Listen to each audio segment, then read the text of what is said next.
Quack. So. Wenn ich lache, verschlägt es von innen, weil ich durch die Nacht sag.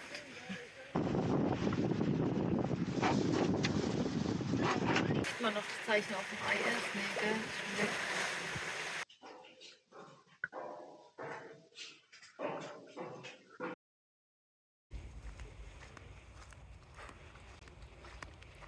Was haben wir denn da entdeckt?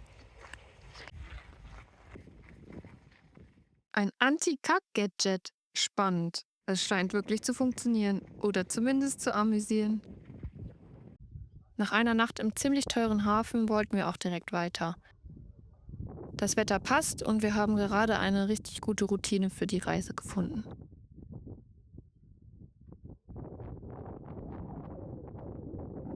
Motorstart.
Doch für mich als ersten Martinami heißt jede Segelfahrt ranklotzen.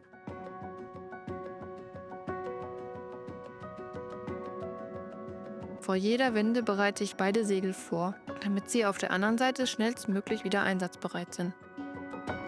Denn jede Sekunde in der falschen Position bedeutet weniger Fahrt und das wiederum wirkt sich auf die Gesamtfahrtdauer aus.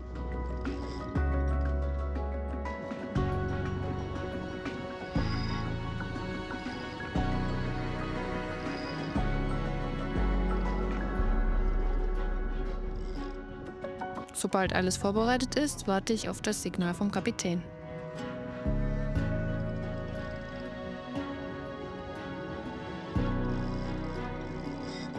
Zuerst ziehe ich das Vorsegel rüber und bringe es in Position.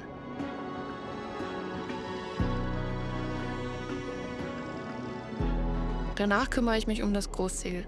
Je nach Kurs muss das Großsegel dann noch geviert werden. Also das Segel an die Windrichtung angepasst werden.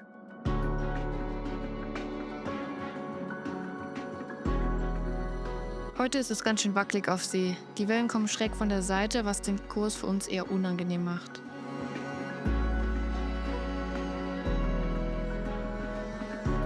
Als nächstes steht eine Halse an. Dabei wird der Baum auf die andere Seite schwingen und das mit ordentlich Wumms, wenn man nicht aufpasst. Deshalb holen wir vor der Halse den Baum möglichst dicht dran, damit er nicht mit voller Wucht rüberknallt. So bleibt es sicherer für uns und schonender fürs Schiff.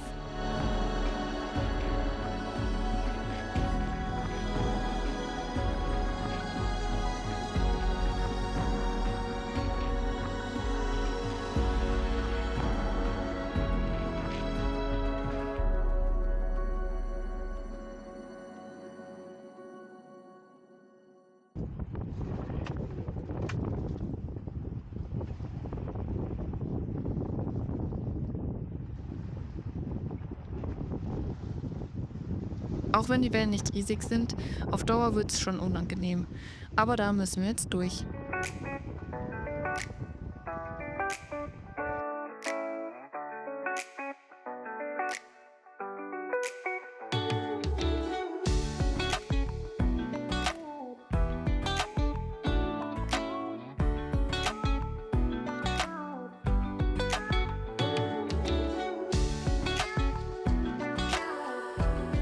Wir haben das gefunden. Es ist der Punkt, von dem aus die Erde gedreht wird.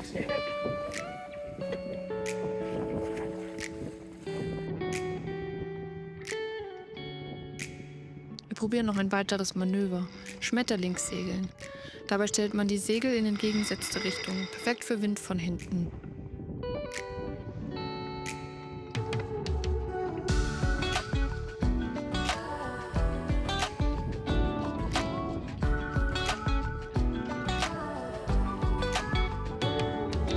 Klingt cool, hat aber einen Haken. Uns fehlt ein Spielbaum, also so eine Art Besenstiel, der das Vorsegel stabil hält.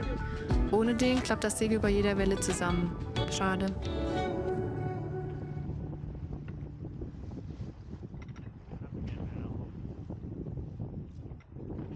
Wir befinden uns jetzt etwa 3 Seemeilen vor dem Fehmarn-Belt-Tunnel. Das ist ein neuer Tunnel, der Dänemark mit Deutschland an der Insel Fehmarn verbinden soll. Und dadurch, dass jetzt Bauarbeiten hier stattfinden, ist natürlich äußerste Vorsicht geboten. Die sagen auch, man soll den Traffic-Funk ancallen. Und das machen wir jetzt mal gleich. Schauen wir mal, was die so sagen.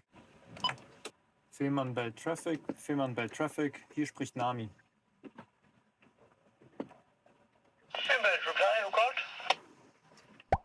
War das jetzt an mich? Ich rufe nochmal aus, ja? Ja. Fehmarn-Belt Traffic, hier spricht Nami. So, Nachtrag. Ist immer ein bisschen doof, wenn man abbricht, weil nichts kommt und dann wird man doch direkt ausgerufen, dann kriegt man nicht mehr den Record-Schalter. Die haben uns gehört und lassen uns jetzt passieren durch den Mini-Korridor und wir sollen danach auf Fähren achten. So zwischendurch noch eine kleine Stärkung. Und ein Happy Face. Auf unserer Strecke ist ganz schön viel los. Zum Glück sind wir mit AIS und Funk sicher unterwegs. Die großen Pötte sehen uns. Wenn es eng wird, können wir miteinander funken. Aber so ein mulmiges Gefühl bleibt trotzdem. Vor allem, da wir noch nicht so viel Erfahrung mit den Riesen haben. Und wenn wir gerade kein Manöver fahren und ich nicht mit Steuern dran bin, kann ich ja mal nach Delfinen Ausschau halten. Man weiß ja nie.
So, wir sind jetzt in Bagenkop angelangt.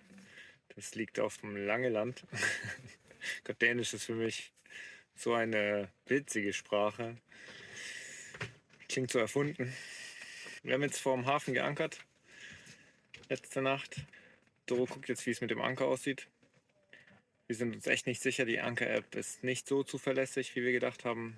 Die hat jetzt öfters mal geklingelt, aber vom Gefühl her sind wir nicht gedriftet. Jetzt schaut sie mal unter Wasser, ob tatsächlich der Anker sich bewegt hat oder nicht. Mal ein bisschen die Sonne genießen. Wir fahren, glaube ich, heute auch noch in den Hafen rein und machen uns einen entspannten Tag, weil dann als nächstes geht es nach Kiel und dann durch den Nordostseekanal. Nice! So. Wenn ich lache, verschlägt von innen, weil ich durch die Nacht sagt.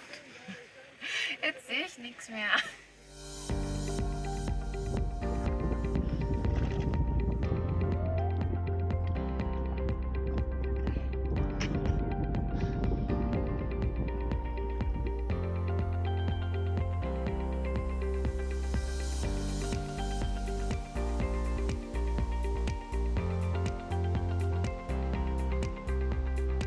Zum ersten Mal, dass man auch ein bisschen tiefer ins Wasser gucken kann.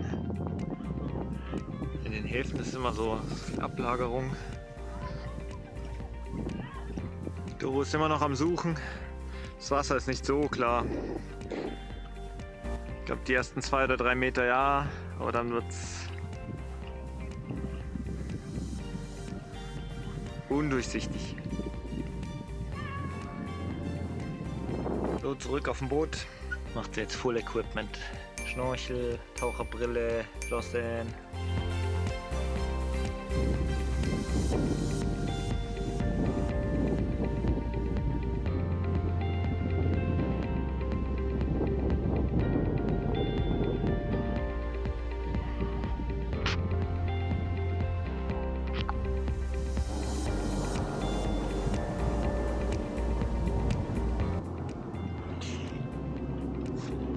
Nice, sie hat sie gefunden.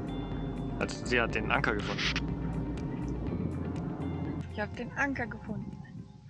Und er ist super duper eingegraben. Man sieht nur den Schaft. Das andere ist im Sand vergraben. Die Kette sieht man, die hat so einen Viertelkreis den Sandboden gestreift gemacht. Also passt alles. Ich denke schon. Jetzt heißt es noch entspannen.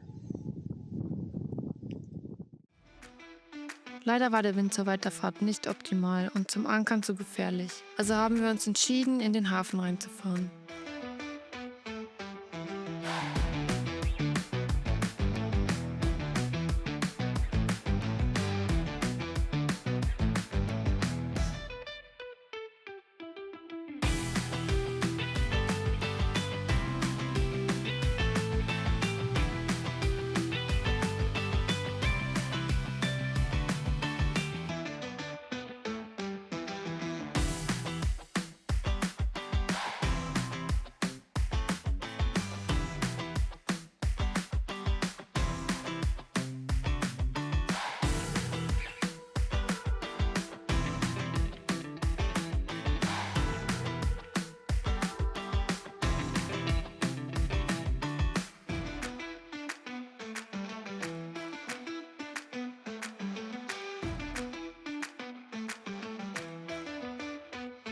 Und wie es aussieht, wie ihr mal Hilfe beim Anlegen bekommt. Vielen Dank, coole Sonnenbrillenfrau.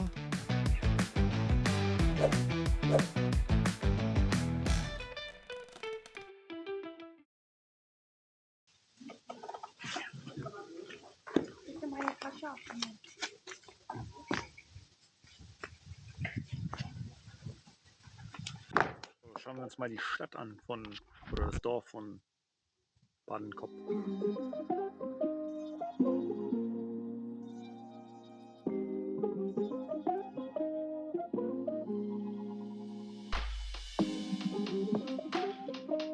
Ich nehme alles zurück, was ich über die EU-Finanzierung zu Polen gesagt habe. Ich glaube, die ganze Ostsee wird von der EU finanziert.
Da drüben liegt die Ankerbucht, in der wir gerade noch waren. Wer hätte gedacht, dass wir so einen schönen Ausblick bekommen?